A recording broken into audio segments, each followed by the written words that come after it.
vote in Miami-Dade was kind of the white woman of this election. And, for whatever reason, we can get into that. But overall, it seems like where we are right now is kind of where you were saying all along. Yeah, there are 9 states outstanding right now. There are Alaska with 3 electoral votes, Nevada with 6 electoral votes, Arizona with 11 electoral votes, Maine with 4 electoral votes, although I think Maine splits there, so we need to see what happens with that. Biden's going to get 3 of those. Yeah. Pennsylvania, 20 electoral votes, Wisconsin with 10 I'm sorry, there might be 16 electoral votes. No, it's 10. North Carolina with 15 electoral votes, Georgia with 16 electoral votes, and Michigan. And I went back, I pulled the numbers to see where we're at right now. So in Alaska, Trump is up, significantly over Biden, but only 36% of the vote is in Alaska. Now, Alaska as a state only has 600,000 residents, so it's relatively small in the grand scheme of things. When we look at Nevada, Biden is up by 8,000 votes, a little bit less than 8,000 votes right now. So that's going to be a nail biter there. I'm sorry, that's Nevada. Yeah, Arizona, Biden is up by less than about 90,000. It's not 90,000. It's about 60,000 votes right there. It's real tight all the way across the board. Maine, Biden is leading by about 75,000 votes. Now, Pennsylvania, Trump is leading right now, but part of this is we still have votes outstanding, as do Wisconsin and Michigan. So in Wisconsin, Biden is leading by just 8,000 votes in Wisconsin. And Georgia. Well, no, I'm still going. North Carolina. Okay. North Carolina, Trump is up in North Carolina. He's winning by about 80,000 votes there right now. Georgia, Trump is winning he's winning by 101,000 votes, it looks like at the moment. And then Michigan, Trump is winning in Michigan right now by about 200,000 votes. So this is going to be a nail biter. Some of these states still have votes to be counted, although their ballots have been cut off. Pennsylvania still has ballots to come in through Friday. The president announced last night that he was going to the U.S. Supreme Court to try to get the count stopped. Governor Wolf and other Pennsylvania representatives have said that they will count every vote, including the commissioners in many of the major counties here, that they will continue to press for every vote to be counted. They do not want to disenfranchise anybody, although Trump did say last night that if we continue to count the votes, we're disenfranchising the voters that already voted. So I don't understand that. Well, that's confusing. So my theory on Trump, I say it all the time, that he is the ultimate in projection, yes. Right? So that when he says something about you, he's really speaking about himself. And it's funny, so last night, you talk about a tale of 2 different speeches. I thought Joe Biden, who came out, gave about a 3-minute speech to his supporters, did an excellent job. He's optimistic. He's like, look, we still have a path. It's not over. I'm optimistic. I think we're going to win this. And why wouldn't he be optimistic? He literally has about 4 or 5 different ways he can win this thing, right? Sure. Legitimately. So he doesn't even need Pennsylvania. He doesn't need Michigan, doesn't need Wisconsin. He actually has a few different kind of ways you can cobble a win together. So if you're in that position, it's always difficult to beat an incumbent who's had a 4-year head start on you of branding a message. You got to do it in a few months after a bitter primary. That's why incumbents rarely lose. But he had a very upbeat message. Contrast that to Trump, who came out like the grumpiest man you've ever seen last night and began with this quote. He said, now he never said who the group was, right? So listen to this. A sad group of people are trying to disenfranchise another group of people, and we won't stand for it. Now, he's right. There is a sad group of people trying to disenfranchise another group of people. Absolutely. And he represents the sad group of people who are trying to disenfranchise people like me, who voted, by mail, and he wants to he calls that mail fraud. He's calling that voter fraud.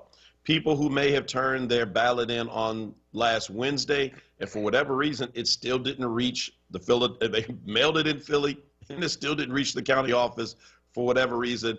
Now, the interesting thing is in Nevada, where apparently the Republicans feel kind of stronger, and they're running neck and neck right now. Biden has a slim lead. Hillary Clinton barely won it. So again, we're not seeing anything, with the exception of Arizona, which we'll talk about, where things have dramatically changed from 4 years ago, right? But in Nevada, Trump and his people sued the state to extend the hours, and the state agreed to allow polling places to stay open another hour last night. Why? Because they felt like they had an advantage. Well, that's why you would sue to keep them open. Right. And Nevada also receives mail-in ballots that are postmarked. Now, will he then say those that come in for him in Nevada, is that also voter fraud? I'm wondering. Inquiring minds want to know. I mean, I think that here's the challenge with the mail-in ballots, and I think this is why they're going after some states and not others. If the state has a history of doing mail-in ballots this way, like there's some some counties in this country that only use mail-in ballots, period. They don't do even in-person voting during regular seasons. And I think, so in those circumstances, they're not going after them because there's already long-standing precedent. I think the challenge is for those states and counties across the country where this has not been the normative practice. Those are the states that they're going after right now, claiming they don't know what they're doing, that it's fraudulent, that they haven't worked out the kinks in the system. And I think that that's part of what's going on. I mean, look, let's be honest. Trump is a hypocrite. We all know that already, right? He's going to work this, whatever the situation is, to his absolute advantage. I mean, how many years ago was it that he said, if I'm going to run as president, I'm going to run as a Republican because they're not smart enough, right? And they would put me in office, right? Democrats would never elect him to an office. So, although I might be wrong about that because I think there are Democrats voting for him across the country. I don't get it. I just don't get it. So I do. So let's go back to a take I made a long time ago on the show when we first started, like way back, man, like 3-4 months ago, right? Okay. Since we've been on for like all of about 120 days. So I continually contend that when you are voting for a president, it's just like voting for class president in high school, right? People vote by personality, and what works for one person may not work for someone else. I mean, let's remember the person who preceded him in office, who also won a lot of these same states, who was winning in Iowa, winning in Florida, winning in places Democrats should not win, was Barack Obama. Right. And in 2012, when Barack Obama beat Mitt Romney, if you go back, I'm sure you pull the footage of Republican pundits the day after, man, they were talking all kind of stuff about the Republican Party needs to do soul searching. We got to figure our message out. We don't know. We're not connecting. I think people make too much about this. That at the end of the day, personality drives a lot of this, because I think people instinctively know that there's another branch of government that actually really runs the country. That really writes policy, that really they think will keep the person in check, but that's not always true, right? And so you're willing to kind of go out on a limb on someone who is just a dynamic personality. And like I said, say what you want, the guy is a savage. I mean, we walked out of the hospital with COVID-19 and started flying all around the country, you know, doing major events. I'm not saying I like it, but I'm saying that you do have to, I think, respect the fact that it is his personality that in many ways has carried him thus far. Though we find it personally reprehensible, people like his shtick. You know, that whole, you know, I'm railing against the man. The rich want to take all your stuff. No, he wants to take all your stuff. Right. Ignore the fact that I've been rich all my life. I think this is just painful. This is just absolutely painful. And, you know, so one of the things that was a colleague of ours last night texted me and said, you know, this country is really racist. Sure. There was no way to get around that. There was no way. I appreciated my wife, who, you know, might or might not be up this morning listening to us, and I have to go back and find this thing that she posted on Instagram, and it was not original to her, so I will acknowledge that. I don't know who did it originally, but there was this one post that she did that really just captured my eye for a minute and just made me think about this moment that we're in when it said, and I'm trying to find it right now. Here it is. It says, not all Trump supporters are overtly racist or ableist or misogynistic, but every one of them decided hating people with brown skin, disabilities, or women wasn't a deal breaker. Own that decision. So right. I think, you know, that it's true that there might be folk out there that do not see themselves as racist or misogynistic or sexist or, you know, the many other isms, xenophobic, the whole 9 yards.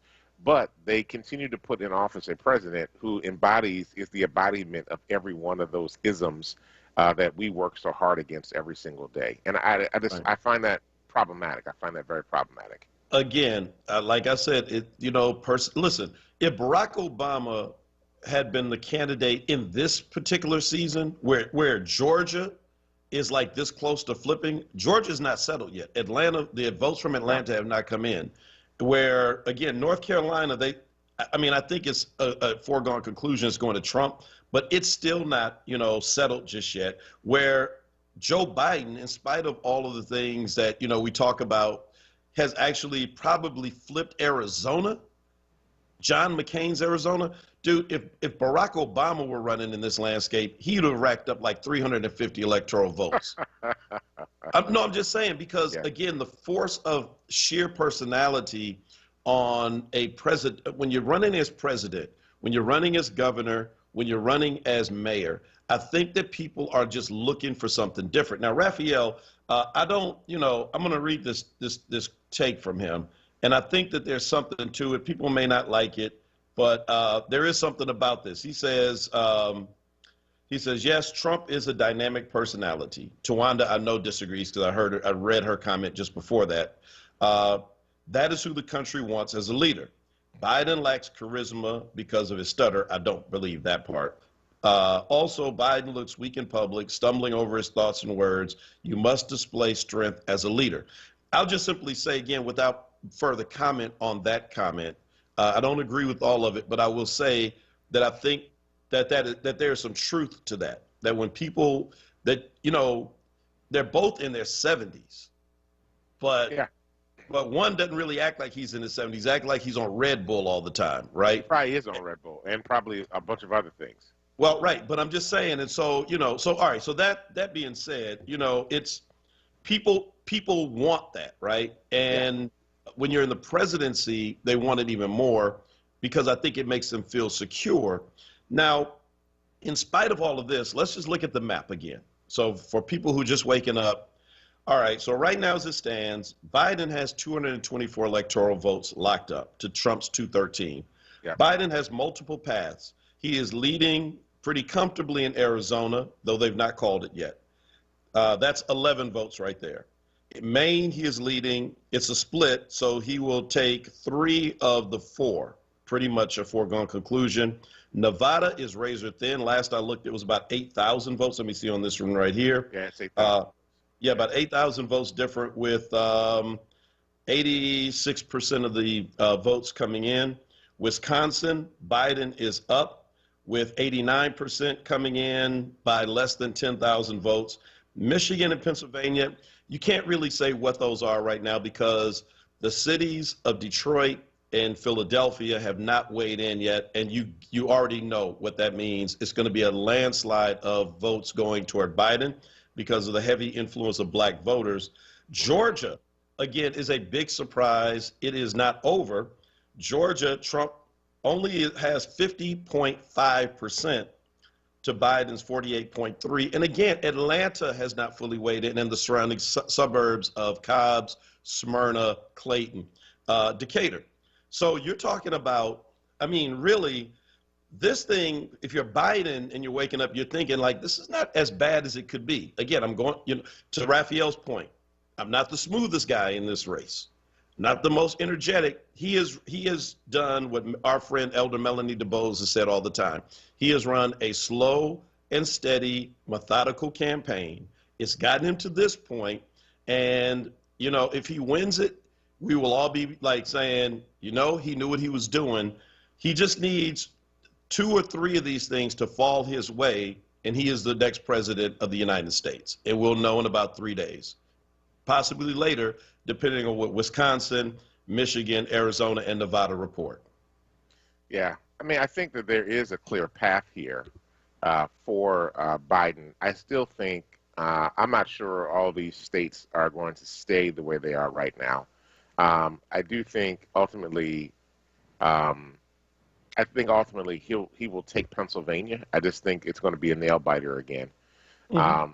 And you know, I'm questioning a lot of this. I just don't understand why folk actually think that somehow or another they're better off today than they were 4 years ago. I cannot fathom this. But hey, but listen, again, he is, with all things considered, even with the pandemic, you know, if you're Biden, look, he's the oldest guy ever to get this far. You got to still be feeling pretty good thinking that it's like you shouldn't really be in this, right? I mean, when Biden got back in the race, you remember, a lot of us were calling for him to run, and then he started running, and we were like, oh, crap. Man, whoa, that dude is rusty. And I mean, and if not for the pandemic, he would have been campaigning all summer and would have been exhausted and probably would have been a gaffe machine. And so, again, I still say, all things considered, you know, I didn't wake up with that pit in my stomach like 4 years ago. I woke up still like I was going to sleep. Like, you know what? This thing is certainly in reach. It was a nail biter last time. If you're Trump, you're freaking out because as the incumbent, it should not be this close. You shouldn't have to battle in Arizona. Yeah. You should. Or Georgia. Wow. So we got to take a quick break. I'm sorry, we went way over, and that's my fault. When we come back, we'll continue this conversation. And can we talk about the Latino vote in Florida versus Arizona? Because there's something to unpack there as well. It's the Power Hour with Bishop Dwayne David Rice and yours truly, Reverend Dr. Senator Mark Kelly Tyler. I don't care what you say, Raphael. I saw your quote. We'll be right back. Keystone First VIP Choice HMO SNP Dual Eligible Special Needs Plan has a 4 out of 5 star rating and is one of the highest rated Medicare plans in the region. Keystone First VIP Choice and you are better together. If you live in Philadelphia, Bucks, Chester, Montgomery, or Delaware County and you have both Medicare and Medicaid, choose the Medicare plan that is working to help you get better care. Enjoy extra benefits at no cost to you with Keystone First VIP Choice. You get benefits like dental, vision, and transportation to and from your medical appointments. They also cover a fitness membership to a gym of your choice. $150 toward over-the-counter pharmacy items. There's no copay for doctor's visits. They offer a large provider network, a great prescription plan, dental coverage, and even eyeglasses. Plus, you don't have to wait for open enrollment. You can change your coverage every quarter. Keystone First VIP Choice. The name you trust, the service you deserve. Call Keystone First VIP Choice today at 1-877-686-1760 or visit KeystoneFirstVIPChoice.com. Listen to Laborers Live. We created the weekend. We created the 40-hour work week. We just want enough to feed our family, be able to send our children to college, and let our next generation do better than we did. To people that might have forgot how important unionism is in a country like the United States. People now infringing on our 8-hour workday, trying to work people more than 8 hours without overtime, trying to work people without benefits. In the long run, everybody's getting a fat paycheck except the worker. So this is really a wake-up call for America. The struggle is continuous. Tune in to Laborers Live every Friday from 4 to 5 p.m. Sponsored by LESIT, the Laborers Employers Cooperation Education Trust of the Laborers District Council of Philadelphia and vicinity. Local 332, Sam Staten Jr. Business Manager. Local 57, Esteban Vera Business Manager. Local 135, Dan Woodall Jr. Business Manager. Local 413, James Harper Jr. Business Manager. The Laborers District Council, Ryan Boyer Business Manager, and Tony Staten, Executive Director of LESIT. This Veterans Day vignette is brought to you by PICO. African American women in the military during World War II.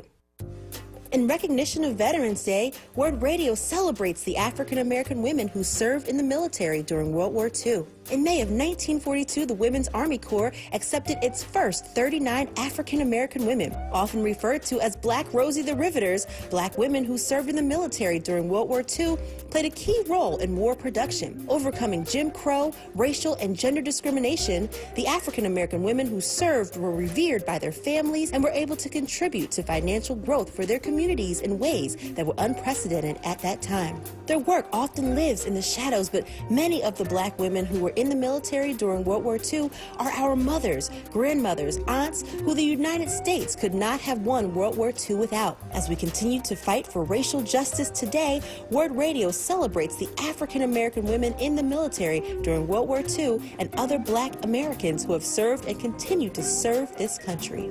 This Veterans Day vignette was brought to you by PICO, powering communities. You're listening to WURD Radio, 96.1 FM and 900 AM WURD, independent black media. Welcome back to the Power Hour with Mark Kelly, the Senator Tyler, and Dwayne David Royster. We are back here with you on Mondays through Fridays from 6 a.m. to 7 a.m. to bring you the latest in news, happenings across Philadelphia, and, of course, our opinions. And we appreciate everybody as we are digging deep into some post-election analysis and trying to figure out where things stand right now. As many of you are already aware, the presidency has not been decided. There are about 9 states that are still outstanding, including Alaska, Nevada, Arizona, Maine, Pennsylvania, Wisconsin, North Carolina, Georgia, and Michigan. And votes are still being tabulated. As you are aware, here in the state of Pennsylvania, this tabulation of votes will not finish until probably late Friday, perhaps Saturday morning at the earliest, at the latest, because votes that were postmarked by yesterday, November 3rd, can still be counted as long as they are received by Friday, November 6th. So we're still in the race. Now, I know you wanted to talk about the Latinx vote and the implications of that, and actually, I want to get into that a little bit too. Well, so I think that at the outset we need to be clear that perhaps the ways in which we have thought about the Latino vote, Latina, Latinx vote, has to do with the ways in which we have framed race traditionally in this country. Absolutely. So, beginning with, African Americans and indigenous, Native American peoples who had a very shared experience of being oppressed by white people in this country, and tend to have, thought about things like politics in a group fashion. Latinos have a different experience. And so, Arizona and Florida are the tail of the tape. Arizona Latinos are pushing Biden toward a win, which is expected. They're on the border. Many of them have come into America by way of Mexico and the Mexican border. And the experience there, your Latino, is extremely different than Florida, where many people have come from South American countries, especially those that had really, really bad experiences with communism and oppressive regimes. Now, I talked to people from Florida. I was on the phone yesterday with a bunch of different folk from around the country. And in Florida, black leaders kept bemoaning the fact that Trump was running the kind of ads that you and I laughed about, where he's on there talking about what he did for black people, right? He was running those kind of ads in the Latin community in Florida for the last 4 years, branding the Democratic Party as socialist. Yeah. Doesn't help when you got Bernie Sanders out there saying, I'm a democratic socialist. They don't understand the nuance as a new arrival. And so he says, see, they're socialists. They're just like Castro. They're just like, they run down this list of people. And if you think about the folk who are coming from South American countries through Miami, they tend to come from places that have had bad experiences with communists, and they ain't going back to that. And I think that, combined with the fact that, as many people have said, a lot of them identify with being white and have that aspiration to kind of clean up their name and blend into white American culture and leave their Latin culture behind. I think those things make it more complicated, and we can't keep talking about the Latin vote in the way you talk about the black vote with polling. Yeah, I think, the Latin vote is not monolithic, because if you were to think about it for a minute, every Latin person comes from a country of origin, and those countries don't even get along sometimes, right? They have their own cultural nuances, whereas African American peoples are a people within a nation. And so there's a different level of identification. Even indigenous communities have their own cultures, identities, things of that nature, their own tribal governments and systems that they run by. Here's the thing.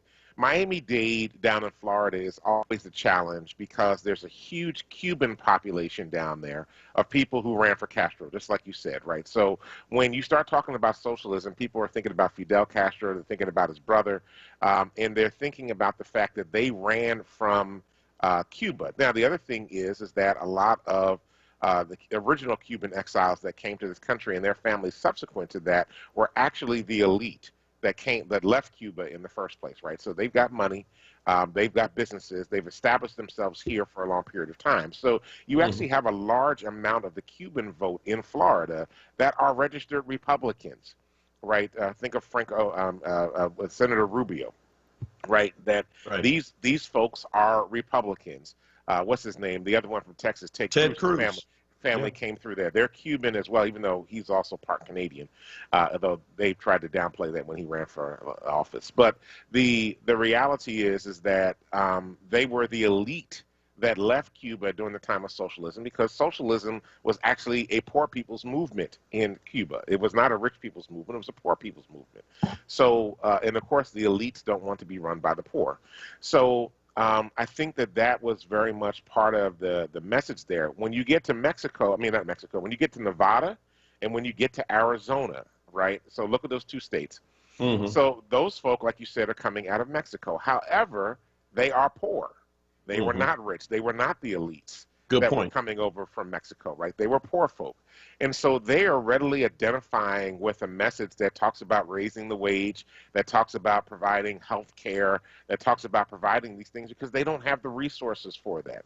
So if you're going in, one of the things about Nevada, the biggest union in the state of Nevada is the Culinary Union that works out of Las Vegas, which is actually, it's majority Latinx folks. It's not even Latinx. It's majority Mexican. Right? That union is majority Mexican, Mexican Americans. So when you begin to really take a look at it both from not racial, but when you take a look at it from cultural standards about what the fight is, when you take a look at it from economic standpoint, you begin to see, and even just the access to resources, you begin to see a very different understanding about what it is. I learned this lesson the hard way some years ago when we first started the immigration rallies, because I, like a lot of folk, and like black folk, kind of thought of the Latinx community like a monolith, in much the same way that I thought about the black community.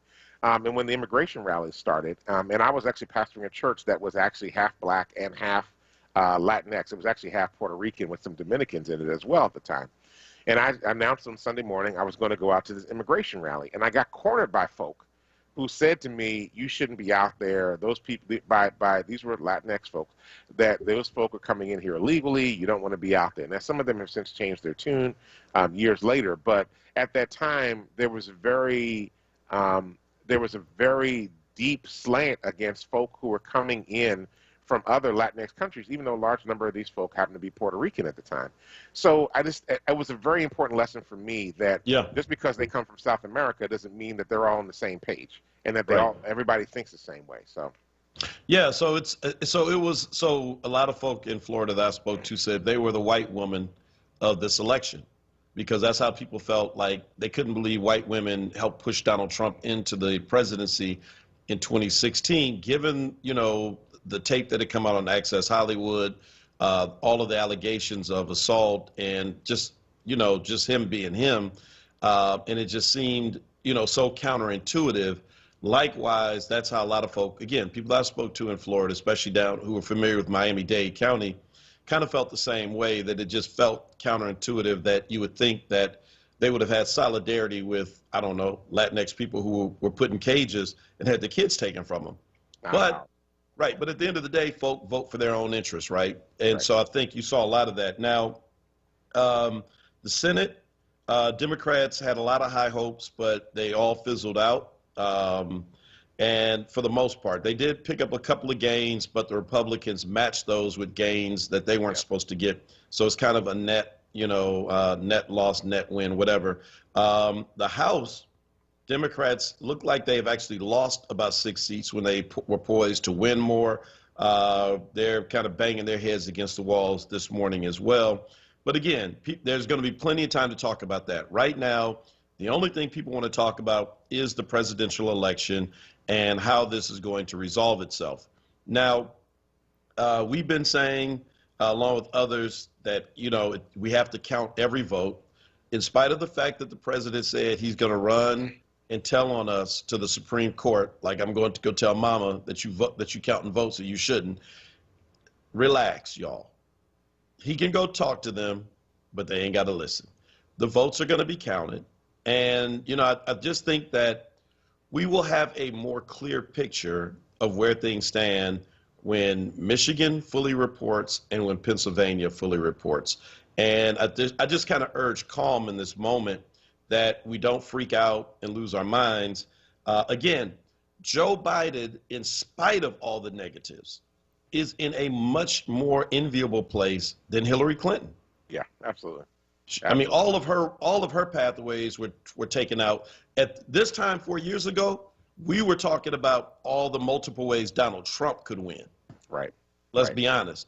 And he did. Right now, Trump has like one way that he can win, two ways maybe. But again, if you're Biden's people, you're like, well, we'll take Arizona, Michigan, and Pennsylvania and call it a day. Yeah. And give us those 3 votes from Maine. So, oh, we don't want that? Okay, tell you what, keep Pennsylvania, give us Michigan, Wisconsin, Arizona. And Georgia. Yeah. Or give us Georgia and Arizona and Michigan or Wisconsin and call it. I mean, there's like, the math is really in his favor. And the fact that these last votes are coming in from black folk, it's really encouraging. But I also want to say now, let's look at the next thing, right? So whether or not he wins or not, the black vote, the way in which black folk have flexed their muscles in this election. What put him over the top in Wisconsin? Milwaukee. Yep. Milwaukee's votes came in, and bam, he went straight to the top. And if he wins and holds on, it was black folk in Milwaukee. What's going to put him over the top in Michigan? Detroit, Philadelphia, Atlanta, Phoenix, Arizona, Las Vegas, Nevada. Now, what are we getting for this? Now I think we could talk about this, okay? The election is over. And back to Will Mega's earlier questions where he was, jumping on us. And I get it, Will, but all right, it's that time for that conversation.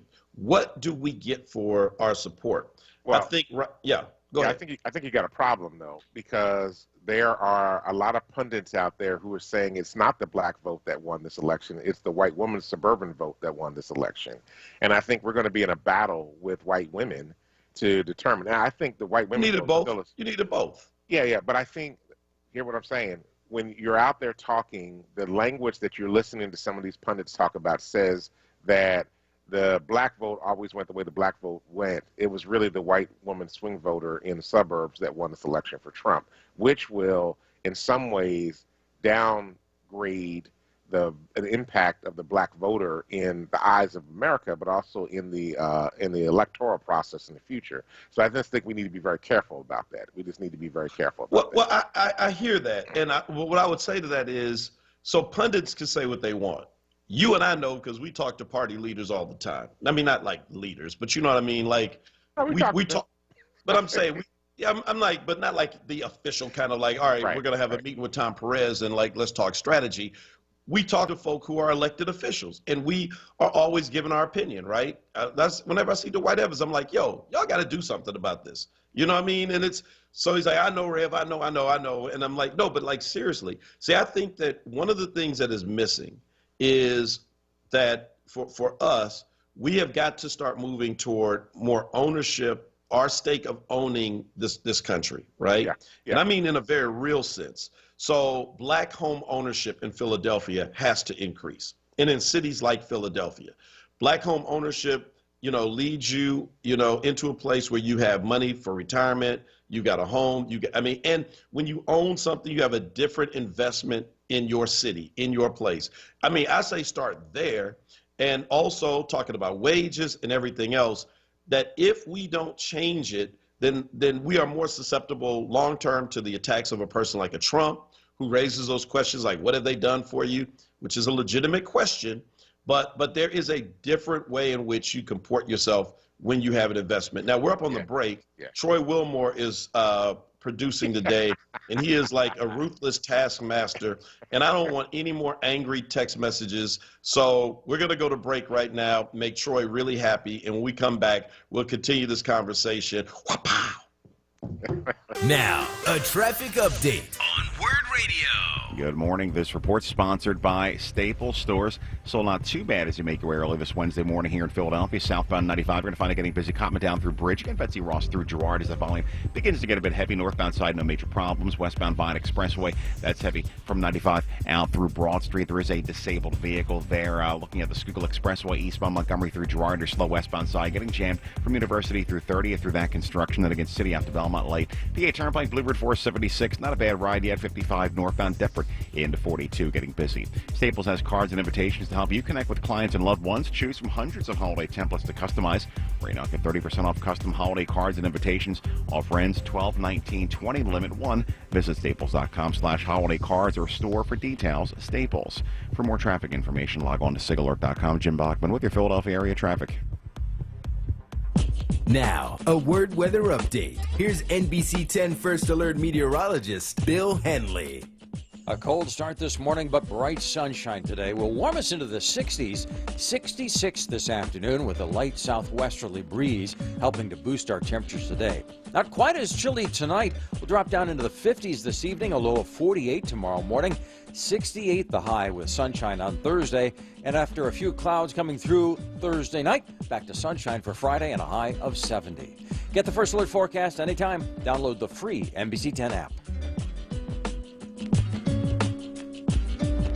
What's up, everyone? I know you know the word, no, not the station, but this word, J-O-B that is, and our friends at Amoroso's Baking Company are hiring right now. Amoroso's has been baking the delicious bread in our community for over 100 years, and they want you to join their team today. The old and the young love Amoroso's, and they are hiring right now. Check it out. They offer fair pay and provide health, dental, and prescription plans after 90 days employment. Call 856-754-0355 or visit amorososbaking.com for details. Jobs, entrepreneurship opportunities, small business resources, and financial literacy. Livelihood.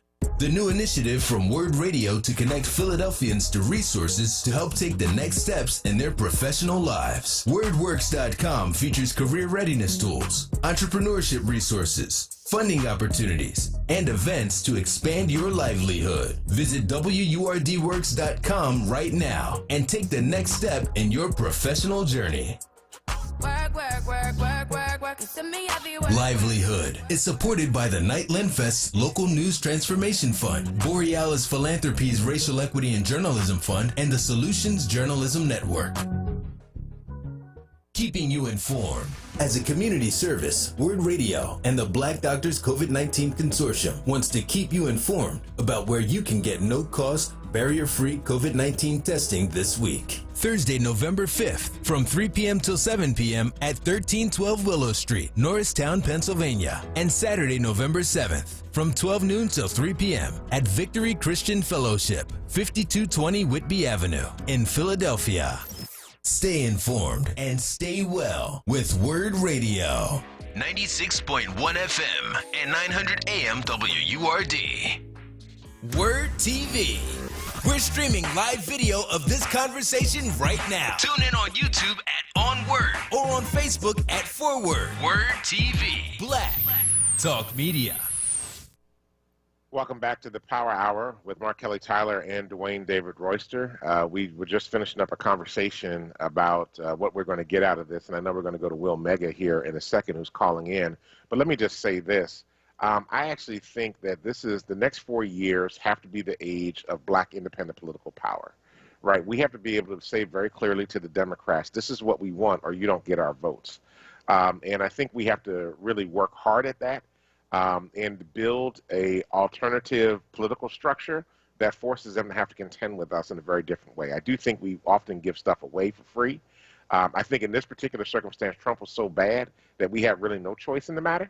Mm-hmm. And so we needed to back Biden. But I think now we have the next 4 years to really build, and that's not just the 4 years, right? We need to do this with every level of race, whether it's DA, the mayor, whether we're dealing with county commissioners out in the suburbs, whether we're dealing with the state, I mean, we have a gubernatorial election coming up very shortly, an open seat, you know, and even with our congressional candidates and our Senate candidates, we need to demand some stuff, have an agenda, stop being personality driven, which is part of the problem, have an agenda that we're running with, and then basically saying to political leaders, you must sign on to our agenda 100% if you expect any support from us, and we want to know how you're going to make this happen actionable within the first 100 days of your being in office. I think that's really going to make a big difference. So, I mean, listen, in Philadelphia, there's no reason why, with all the gentrification that has happened, that, you know, black political leaders in this city and black business leaders have not forced folk like the Chamber of Commerce and these big developers into, you know, creating home ownership opportunities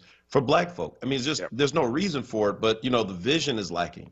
And so you can't. And the will. Right. So you wonder why somebody burned up their own neighborhood because they don't own their neighborhood. If I don't own it, I'm going to tear it up. But if you own it, you know, it's a whole, that's exactly right. When I used to rent an apartment as a young person, you know what I mean? There were things I did to it that I didn't really think about. But when I start owning a house, there's a whole different way that I looked at it. And that extends not just beyond your property, but everything else around your neighborhood and around your city. And so that's the part that has not happened. And I think that's what we need to push. But let's get Will Mega's thoughts. He was outspoken earlier on in this election. Will Mega, good morning. Welcome back to the show. Good morning, brothers. How are you? Good. All right. All right. Yeah, I mean, for me, it has zero to do with this election and or previous elections or future elections. Black people being collective in how we handle our business, whether it be political or otherwise, has to be about a sense of solidarity, right? And to me, it's just too much of we've always been the go-to to help everyone else sacrifice for this and the voter rights and civil rights and you name the rights. We are always the sacrificial lamb. And I'm just simply saying that in all that we do, moving forward, what we sacrifice for has to be us. It has to be the with them, the what's in it for me.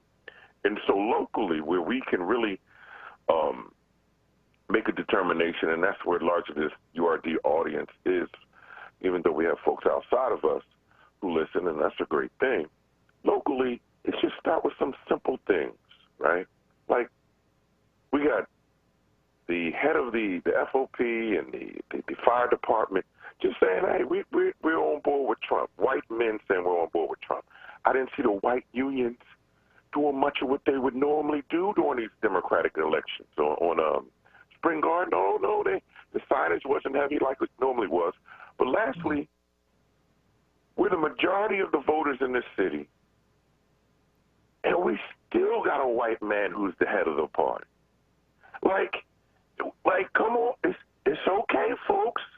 Ain't nothing gonna happen if you get together and say, you know what? We got all this black brilliance and all these black voters.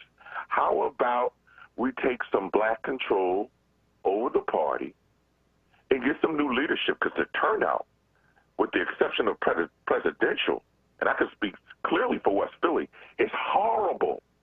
It's absolutely horrible. And it's folks who you wouldn't hire to drive a trash truck in West Philadelphia, with the exception of Janie Blackwell, and she's done such a great job, she shouldn't have to continue to be the head of her ward. We need some new folks to take a stance and take back this party that all we do is give our votes to. All right, Will. So, listen, appreciate the call. I was trying to see if Troy had an applause for you there. There you go. I mean, look, in the words of the church, Will, you're preaching to the choir, right? I mean, you preaching to the converted. I mean, literally, we have said the same thing. My experience, now I'm not a native Philadelphian. I've owned this area in the city since 2003 when we moved here, and, you know, first in Camden, but I've always kind of associated myself with the area. And so I've always been amazed at how we've allowed other folk to basically like speak for us and represent us and tell us what we're going to do and not going to do. And, you know, Bishop Royster and I both, I mean, people looked at us like we had three eyes on our head when we started working with Power, and we're both, part of the founding of the organization with a lot of other people. When we would show up in meetings with elected officials, I guess they thought because we were clergy and a faith-based group, we were supposed to just come and co-sign all this stuff. And we were pushing back. They're like, well, what are you talking about? This is not what clergy do in Philadelphia. It's because, you know what? We actually expect you to do something. That's right. We don't want a street named. We don't want to do the prayer at the prayer breakfast. We don't need that superficial stuff. What we need are solutions. We don't need another 10-year tax abatement. If you're going to give a tax abatement to people coming from the outside, what are you going to do for people who have been here, right? And and that's the part that drives me crazy. It's like, I don't have no problem with gentrification on its face. No one wants to see blight and slum type conditions. Nobody. But you can't help build other people up at the expense of long-term residents who have been here for generations, who have nothing to show for their loyalty. Now, again, I didn't want to have that conversation before the election because I thought we got to get turnout because we have to get Trump out of office. But that's done now. So I think we can have that conversation full-throated. Yeah. Hey, why don't we run to Reverend Williams over in Mount Airy. Reverend Williams? Good morning, Dr. Tao. Good morning. I just want to say you can't expect the devil to ever tell the truth. Thank you, sir. We urge you. Thank you very much. All right, let's go to George in Center City. George, welcome to Power Hour. Good morning, Reverend. How y'all doing? Always, and Reverend Tyler, it's not like you've been in this city long enough, both of you, to know that when y'all came to the table at the time, everything they were looking at y'all for, the clergy was doing, and it was acceptable. Y'all brought a whole nother level of, look, we're not here for the envelope. We're not here to be rubbed on the head. This is what we would like. And it took you a while to get at the table, but, you're there. The main thing that you got to always remember those special group of Negroes who are at the table negotiating for you. Everything you don't get is because of them. It's not like they won't give it to you, but they look at these people here represent you, they're speaking for you. No, you have to be very careful who's at the table for you, and you have to speak up and say, whoa, they don't represent us. They're not talking for us. They're talking for themselves. Because 99.9% of the time, those special group of Negroes that sit at that table are there for themselves. And when they get elected, they all come in there with that rah-rah, all that black militant stuff, and you know what? They become whiter than the white person that they took their place. Just remember that. It may sound harsh or whatever, but because they're your color don't mean they're your kind. They do not have your interest. When you put somebody there, make sure that they have your interest more so than their own. So let me just respond to that real quick. Thanks, George, for giving us a call. I appreciate that. Donald Trump did something no other president's ever done the day after he got elected in November 2016. He set up his re-election campaign immediately. And you know why? Because the politician's number one job is not taking care of constituents, it's getting reelected. As a former politician and a former elected official, that's the one thing they teach you from day one. Your first job is to get reelected. So I totally agree with some of what George was saying. I appreciate what Will was saying. Appreciate what Reverend Williams was saying. And look, here's the bottom line, folks. If we don't build, I end the show each week saying, go out and change the damn world, because if you don't, nobody else will. And here's the reality. If black folk don't work on changing the damn city, then nobody else is going to do it for us. We got to go do it for ourselves, and we have to think differently than what we have been doing. Time is up.